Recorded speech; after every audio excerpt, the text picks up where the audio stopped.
محمد إسماعيل waxaan ku magac dheerahay Shiine waxaan ahay maareeyaha guud ee degmada Kamakunji oo qaabilsanaa xafiiska xildhibaanka Yuusuf Xasan Cabdi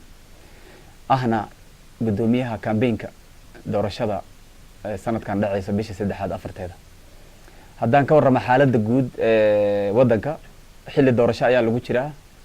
dadkana cabsi badan ayay muujinayaan gobolada Soomaalida ku nool gobolada dhan waxay u qaxayaan qaarkood gobolada waqooyi bari qaarna xuduudada Tanzania iyo Uganda ayagoo muujinaya cabsi laakiin anaga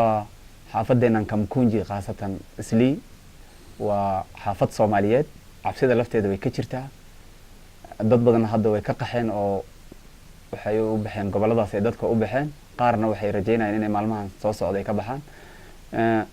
waxaan hadda idaacadda aan u imid aan rabo inaan idin sheego waxay tahay haddaanu nahay guddiga qabanqaabada doorashada ee Kamakunji ee xisbiga TNA waxaan sameynay xagga ku saabsan amaanka boolis qaas ah iyo dhalinyaro Soomaaliyeed iyo kuwa xaafadda isku jiraan baabuur ayaan u sameynay sifay u ilaaliyaan amaanka xaafadda iyo hantida Soomaaliyeed ilaa iyo 6 baabuur ayaa hadda shaqeynaysa hadeeraan idil hadlayo xaafadda ay joogaan way kormeeraan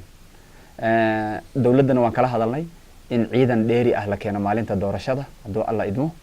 bisha afarteeda sida qaasatan dhinaca Centrezas oo ay xaafadda isku raranka ee loo yaqaan Madaare marka dib yar dhaco ay xaafadda ku soo yaacaan taasna waana laga aqbalay waxaan rajeynayaa inay ciidan badan imaan doonaan maalmaha Sabtida iyo Axadda iyo maalinta doorashada ay dhacaysaba haduu alla idmo marka waxaan idinku baaqayaa dadweynaha Soomaaliyeed oo ku dhaqan xaafadda Islii degan ama ganacsi ku leh inay isdajiyaan aysan wax cabsi ay isgelin tii hore kala ma dhacayso haddaan soo qaato 2007 xaafadeena lagama qaxin ganacsiga ugu furnaa amaankeedana ugu deganaa wax dhib oo ka dhacay ma jirin tan waxaan rajeynayaa doorashada guud inaysan dhib weyn saas uusan dhicin barbaganda iyo waxaas iska jiraan ugu maleynaa inuu dagaalkii 2007 10 ayay ka qaateen qaar maxkamadda ICC ku maqan cabsidaasna way jirtaa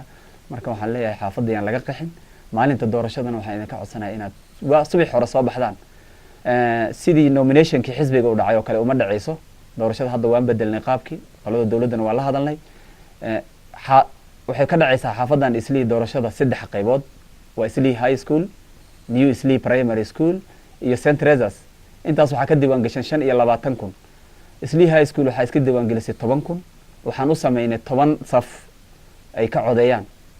marka waxaan u maleynayaa intaan la gaarin ba 9 saac inay doorashada dhamaanayso haduu alla idmo waan kunkii qofba hal safan u sameeynay iyo dad u adeego sifay ugu fududaata waxaan kaloo ka codsanaynaa dadweynaha Soomaaliyeed markii codka doorashada dhacaysa qofkii codeeyay iyo qofkaan codeyn banaanka ayay dhoobtaan marka la garanayso dawladana amar waxay ku bixisay qofka markuu codeeyo inuu gurigiisa ku laabto oo idaacadda kala socdo waxay idin ka baryaynaa doorashada subax hore u soo baxa qofkii codeeyana gurigiisa ku noqdo yuusan isdhihin banaankan taagnaa way doorashada waa la dhacayaa ama wardiinayna iyo waxaas amaan ciidanka wixii dhan waa u diyaarinay waxaan idin ka baryaynaa qofka markuu codeeyo inuu gurigiisa toos ugu noqdo oo idaacadda kala socdo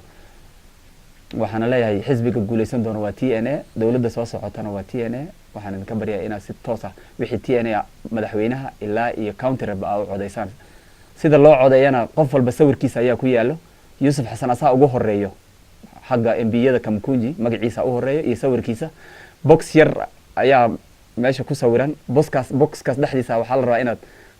saxdid qalinka ka bixinin gudaha boxka calaamad kasta saari kartaa laakiin waa inaad saxda waxay ku dhagan yihiin sawirada aan darbiyada ku dhijinay sida loo codeeyo marka Soomaalida siiba dumarka tookada hore wax badan ayaa qaldamay qaar laba jeer warqada ka saxay kor iyo hoos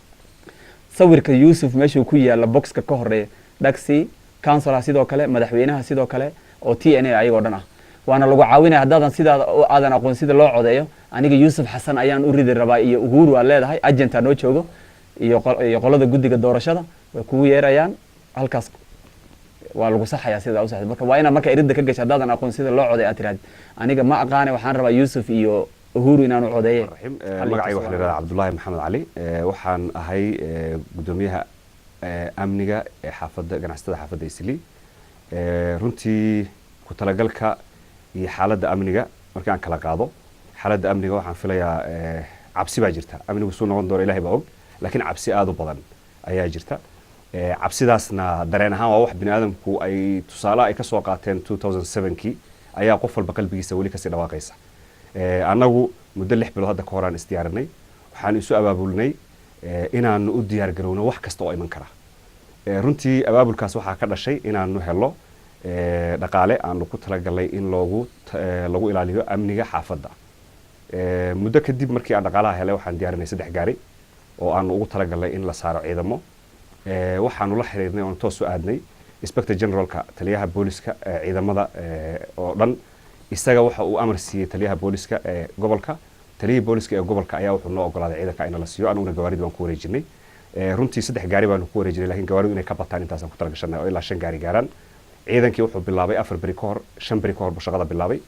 shaqadii si fiican bay u socotaa. waxaa loogu talagalay 3 gaari inay patrol noqdaan. patrolka ay wareegayaan haddii in case ay timaado wax ka culus baabuurtaas waxaan naloo soo diyaariyay ciidan riglia oo jooga oo loogu talagalay emergency-ga Nairobi oo ay iyagu markaas si degdeg ula xiriiri karaan. marka diyaargarowgu aad buu u diyaarsan yahay. wixii ka dhalan doona iyo wixii iman doona Allahu a'lam laakiin anaga diyaargarow fiican. ciidanka hadda booliska ma tira badno. waa 6 baabuur. xaafadda horta Kamukunji 2 saldhig oo boolis ayaa laga xukumaa. waa Pangani Police oo Istarehe ah iyo Buruburu oo dhankan Shauri Moyo ah. marka 6 baabuur ayaan sameynay oo guddiga ganacsatada ay noogu deeqeen sifa amaanka xaafadda loogu wardeeyo ganacsiga. 6daas baabuur habeenii maalin ay shaqeynayaan. waxaa saaran askar yar iyo dhalinyaro yar. baabuurku waa pick up dad badan ma qaado 5 qof u qaada laakiin way isbedelaan askartu way badan tahay. sidaa og tahayna madaxweynaha iyo wasiirka amniga waxay ballan qaadeen inay waddanka dhan hataa ciidamadii wardiyin jiray wasiirada iyo xildhibaanada waa laga soo celiyay shaqooyinkoodii. kuwa risaafka ku maqnaa sidoo kale sifay amaanka u sugan. ciidamo badanna waa la qoray sanadkan gudihiisa oo hadda dhamaaday 12 marka waxaan filayaa inay askar badan imaan doonto dawladda ay salcabsi badan. ciidamada waxaana siisay dawladda 16 askari oo 8na maalinkii ay tahay 8na habeenkii tahay bayna siiyeen oo joogto ah. annaguna waxaan ku darnay intaa in la eg oo ah ciidamo uniform qaba oo ay xaafadu leedahay. waxa kale oo lagu talagalnay inaanu suuq walba 30 ilaa 32 suuqiiba inaanu ka helo 2 qof oo ay suuqyadaasi leeyihiin oo masuul laga yahay. iyagana aanu u sameeyno uniform gooni ah oo haddii in case ay wax emergency dhacaan aanu degdeg ugu yeelan.